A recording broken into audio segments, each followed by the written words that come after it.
جی السلام علیکم ورحمۃ اللہ وبرکاتہ۔ الحمدللہ وکفی وسلام علی عبادہ الذین اصطفی، اما بعد اعوذ باللہ من الشیطان الرجیم، بسم اللہ الرحمن الرحیم۔ لن ینال اللہ لحومها ولا دماؤها ولکن ینالہ التقوی منکم۔ میرے محترم بھائی اور دوستو، عزیزو، بچوں بچیوں، اللہ تعالیٰ کی طرف سے اس عید کے موقع پر ہمیں قربانی کا حکم دیا گیا ہے۔ سنت، میرے نبی نے فرمایا سنت ابی ابراہیم، میرے نبی کی، میرے باپ کی سنت ابراہیم علیہ السلام۔ تو یہ اس طرح تقابل نہیں کرنا چاہیے، یہ بہت بڑی نادانی کی بات ہے۔ جب ایک چیز میرے نبی سے زندہ ثابت ہے تو پھر اس پر اپنی عقلی دلیلیں دینا یہ ہمارے ایمان کی کمزوری بھی ہے اور ہماری آخرت کا اس میں نقصان بھی ہے کہ اللہ اور اللہ کا رسول تنقید سے پاک ہے۔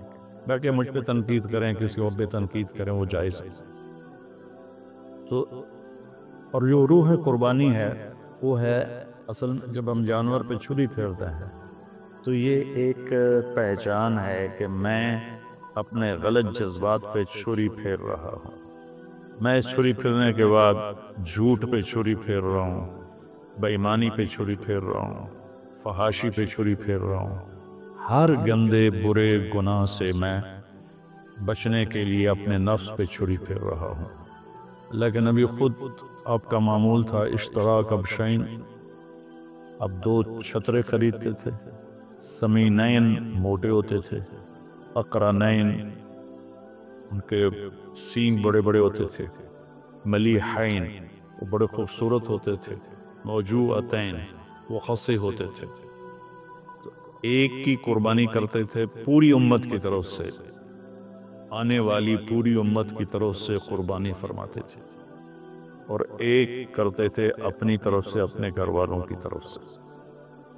ساری زندگی آپ نے 2 جانور ذبح کیے، لیکن جس سال آپ نے حج کیا تو آپ نے 100 اونٹ آپ کی طرف سے ذبح کیے گئے، 63 اونٹ آپ نے اپنے ہاتھ سے ذبح کیے، اور 37 اونٹ حضرت علی رضی اللہ تعالیٰ عنہ علیہ السلام انہوں نے آپ کی طرف سے ذبح کیے، اور آپ نے فرمایا سب لے جاؤ، اور اہل مینا جو آئے وہ اس میں سے لے جائے، پکائے کھائے۔ تو چونکہ آپ کی عمر 63 برس تھی تو آپ نے 63 اونٹ ذبح کیے۔ ایک اونٹ میں 7 حصے ہوتے ہیں، ایک اونٹ 7 انسانوں کی طرف سے ہوتا ہے۔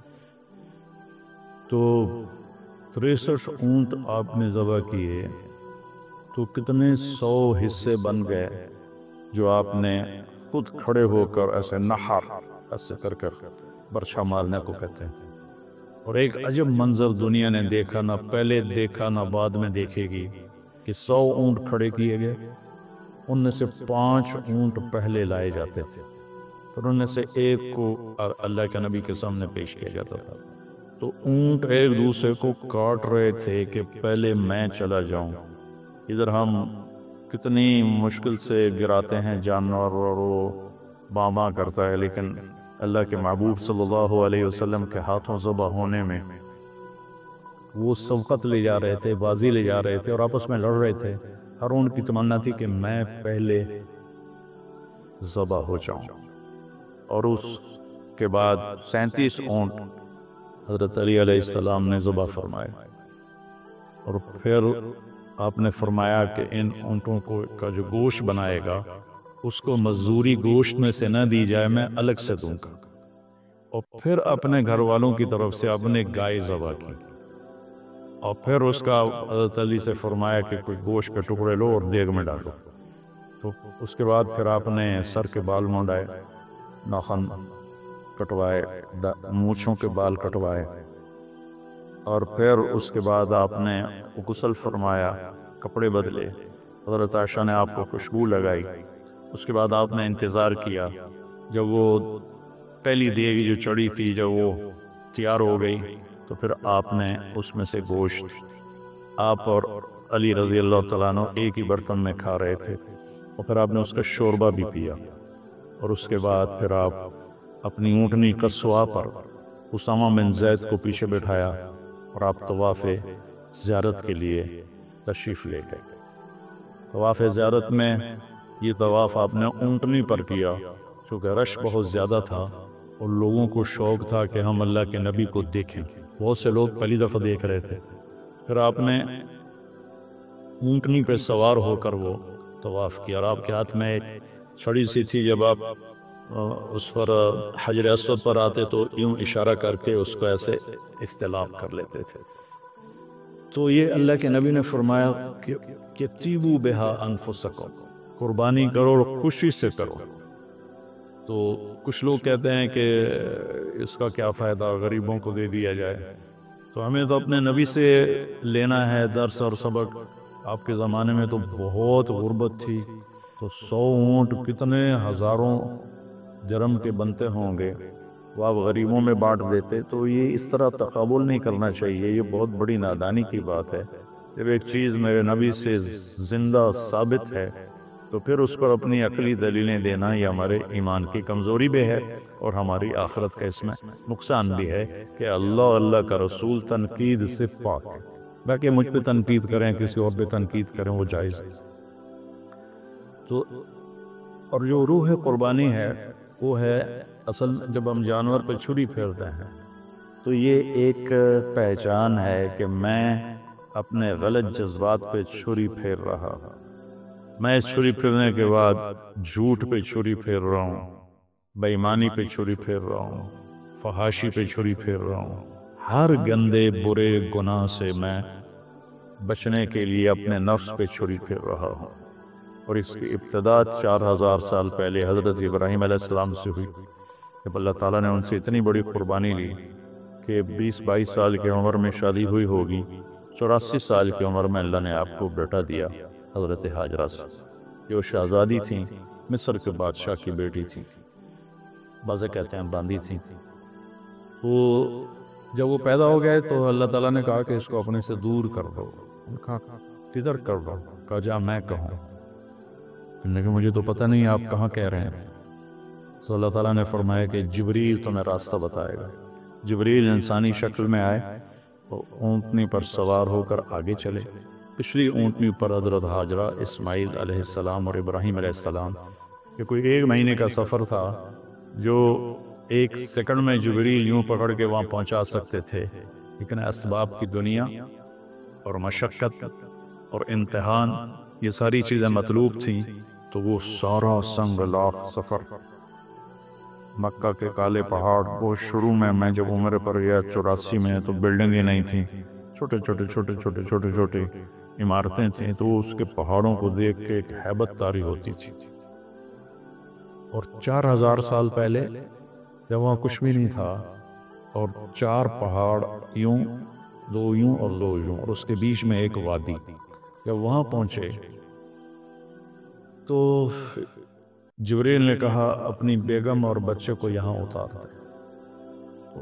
آگ میں ڈالے گئے تو کچھ نہیں بولے، جب یہاں انہوں نے کہا تو کہنے لگی یہاں ڈال دو، یہاں تو کچھ بھی نہیں ہے، یہاں تو کچھ بھی نہیں ہے۔ کہ اللہ چاہتے ہیں کہ یہاں اللہ کا گھر بنے اور اس بچے سے اللہ کا آخری نبی پیدا ہو۔ تو جتنی بڑی بلڈنگ بنتی ہے اتنی گہری بنیاد کھودی جاتی ہے۔ تو آخری نبی کو پیدا کرنا تھا اس بچے کی نسل سے، تو بڑی گہری قربانی لی گئی، بہت بڑی قربانی لی گئی۔ جب ابراہیم علیہ السلام دونوں کو چھوڑ کے واپس ہوئے تو حضرت ہاجرہ حیران پریشان کہ جنگل بیابان، نہ پانی، نہ سایہ، نہ انسان، حتیٰ کہ پرندے بھی کوئی نہیں۔ کہنے کہ مجھے کہاں چھوڑ کے جا رہے ہو؟ تو جواب دینے کی اجازت نہیں تھی، اور حضرت ہاجرہ ساتھ ساتھ چل رہی ہیں اور ابراہیم علیہ السلام پیدل چل رہے ہیں، اونٹنی کو کی نکیل پکڑی ہوئی ہے، رسی پکڑی ہوئی ہے۔ چلتے چلتے چلتے چلتے کچھ 3 کلومیٹر پہاڑ اونچے نیچے۔ تو آج کل جہاں اس کے زمزم کے ڈیلیوری کے لیے ایک بہت بڑا سسٹم لگایا ہوا ہے، جب وہاں پہنچے تو حضرت ہاجرہ کو خیال آیا یہ نبی ہیں، تو وہ روک کر کہنے لگی اللہ امرک، کہ اللہ نے کہا ہے؟ تو آپ نے یوں سر ہلایا کہ اذن لن یبیعنا اللہ، اچھا پھر جاؤ، اللہ ہمیں ضائع نہیں کرے گا۔ ابراہیم علیہ السلام اونٹنے پہ سوار ہوئے اور چلتے چلتے چلتے پہاڑی سے اتر کر جب غائب ہو گیا ہاجرہ کی نظروں سے تو ذرا سے ہاتھ اٹھا دیا، ربنا انی اسکنت من ذریتی بواد غیر ذی زرع ربنا لیقیموا الصلاۃ۔ آگ میں ڈلے تو کوئی دعا نہیں کی، لیکن وہ اتنا ہولناک منظر تھا آگ سے بھی زیادہ کہ دعا کی، یا اللہ میرا بچہ میری بیگم کہاں چھوڑ کے جا رہا ہوں، تیرے سپرد ہے۔ تو ہاجرہ واپس آئیں۔ اب ذرا تصور فرمائیں، رات کو بجلی چلی جائے تو کتنی عورتیں ہیں جو چیخنے لگ جاتی۔ میرے بچے چھوٹے چھوٹے تھے تو جب بجلی جاتی تھی تو سارے ہی رونے لگ جاتے تھے۔ تو اندھیری گھپ رات، گھٹا ٹوپ اندھیرا اور سناٹا، ہوا کی آواز بھی کوئی نہیں، اور ان چار پہاڑوں کے درمیان مصر کی شہزادی ایک بچے کو گود میں لے کے بیٹھی ہوئی ہے۔ یہ کیا میرے رب نے ہمیں کہانی سنائی ہے۔ 3 دن کے بعد وہ پانی ختم ہو گیا جو مشکیزے میں تھا، زادرہ بھی ختم ہو گیا۔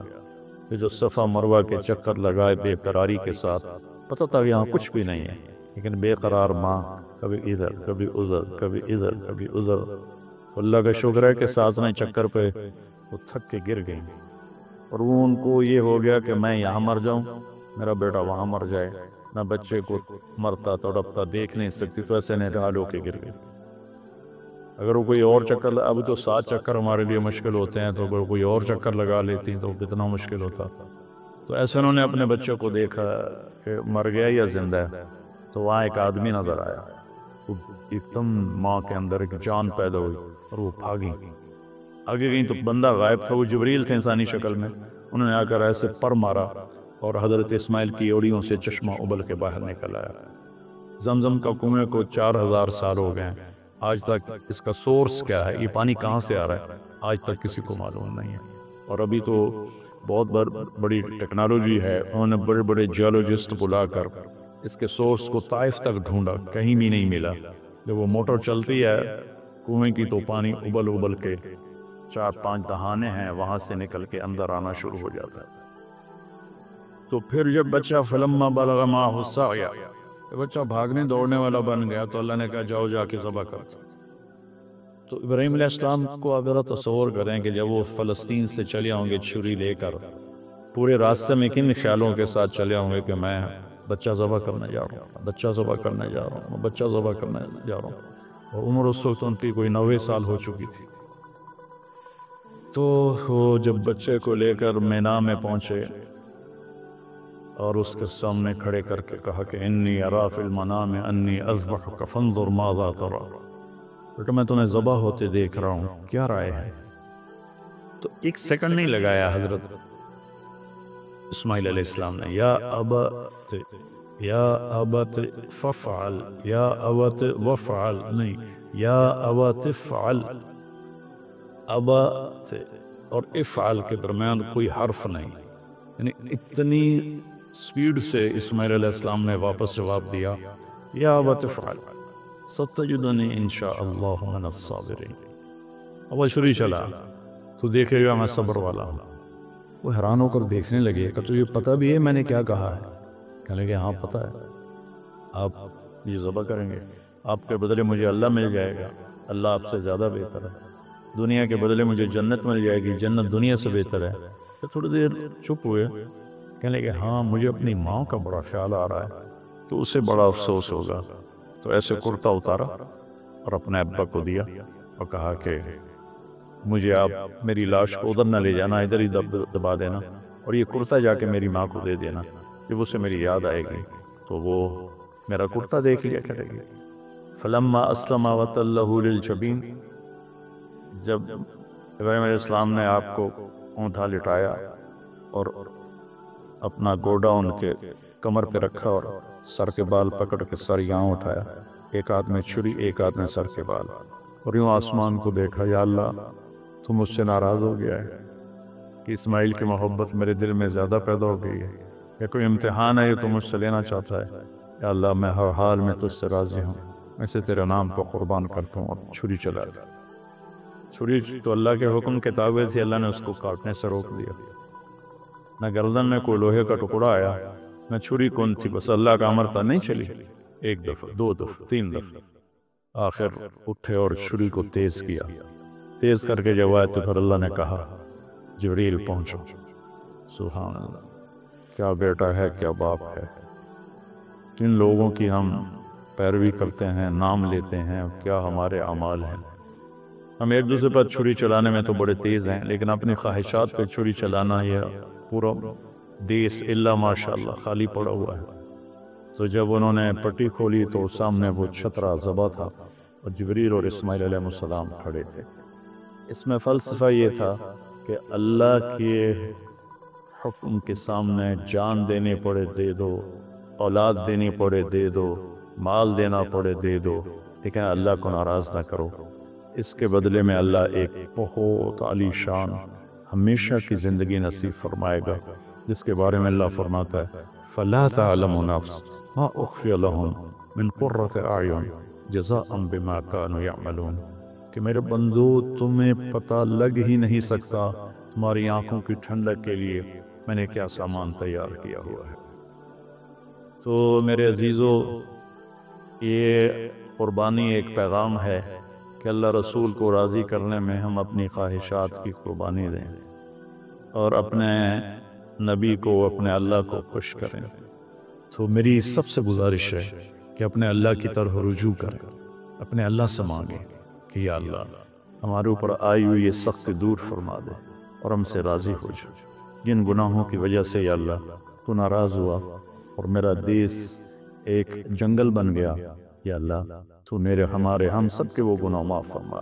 اس میں بھی مجرم ہوں اور 22 کروڑ عوام بشمول حکومت سب جتنے محکمے ہیں، ہم سارے اس میں مجرم ہیں کہ ہم نے اس چھوٹی سی دنیا اور چند دن کی زندگی کے پیچھے اپنے اللہ کو بھی ناراض کیا ہوا ہے، اپنے رسول کو بھی ناراض کیا ہوا ہے، اپنی قبر کو بھی آگ سے بھرا ہوا ہے اور اپنے حشر کو بھی تباہی سے ہم نے بھرا ہوا ہے۔ ہمارے سامنے صرف یہی زندگی ہے جس کا اللہ تعالیٰ کہتا ہے یعلمون ظاہرا من الحیات الدنیا وہم عن الآخرۃ ہم غافلون۔ تمہیں صرف دنیا کی زندگی معلوم ہے، تمہیں پتہ ہی نہیں ہے کہ آخرت میں کیا ہونے والا ہے۔ جب اللہ دے گا تو ایسا دے گا کہ کسی کو تصور نہیں ہو، جب اللہ پکڑے گا تو ایسا پکڑے گا کہ کسی کو تصور ہی نہیں۔ انَّ بطشَ رَبِّكَ لَشَدِيدٌ، تیرے رب کی پکڑ انتہائی سخت ہے۔ یہ نبی نے فرمایا جہنم سے ایک ڈول پانی نکال کے 7 سمندر میں ڈالو تو 7 سمندر ابل جائیں گے، تو اس پانی کا ٹیمپریچر کیا ہوگا۔ اور دوسری طرف فرمایا کہ جنت سے ایک نوخن کے برابر کسی چیز کو یوں کر کے زمین پہ رکھ لو تو ساری کائنات وہ خوشبو سے بھر جائے گی اور روشن ہو جائے گی۔ تو دینا بھی بڑے اعلیٰ طریقے کا ہے، پکڑنا بھی اس کا بہت خوفناک ہے۔ بھائیو، ہر آدمی اپنے نفس کو، اپنے آپ کو جانتا ہے کہ وہ صحیح کر رہا ہے یا غلط کر رہا ہے۔ اگر ہم غلط کر رہے ہیں تو توبہ کریں، صحیح کر رہے ہیں تو شکر ادا کریں، اور ایک دوسرے پر کیچڑ اچھالنے کی بجائے ہم اللہ کی طرف رجوع کریں، مسجدوں کو بھریں، توبہ کریں، جھوٹ سے، زنا سے، شراب سے، بے ایمانی سے، دھوکہ سے، فراڈ سے، فریب سے، قتل سے، حرام کھانے سے ہم توبہ کریں تو اللہ کی رحمت ہماری طرف متوجہ ہوگی اور اللہ تبارک و تعالی ہمارے حالات بہتر کر دے گا۔ اللہ نے ہمیں طریقہ بتایا وَلَوْ أَنَّ أَهْلَ الْقُرَىٰ آمَنُوا وَاتَّقَوْا لَفَتَحْنَا عَلَيْهِمْ بَرَكَاتٍ مِّنَ السَّمَاءِ وَالْأَرْضِ۔ اگر یہ شہر کے لوگ ایمان لے آئیں اور تقوی اختیار کریں تو زمین آسمان کی برکتوں کے دروازے میں کھول دوں گا۔ تو اہل القرآن کی جگہ میں کہہ دوں وَلَوْ أَنَّ أَهْلَ پاکستان، اگر پاکستان والے اپنا ایمان مضبوط کریں اور گناہوں سے بچیں تو اللہ تعالیٰ کہتا ہے میں زمین آسمان کی برکتوں کے دروازے کھول دوں گا۔ بھائیو، مصیبت کو ٹالنے کا راستہ ایک دوسرے کو برا بھلا کہنا نہیں ہے، مصیبت کو ٹالنے کا راستہ اللہ کے سامنے آہوزاری کرنا ہے۔ جیسی پرجا ویسا راجا، جیسے ہمارے عوام ہوں گے ویسے ہمارے حکمران ہوں گے، تو ہم اپنے اعمال کا محاسبہ کر کے اپنے آپ کو ٹھیک کریں۔ اللہ تعالیٰ ہماری توبہ کو قبول فرمائے اور ہم سے راضی ہو۔ السلام علیکم۔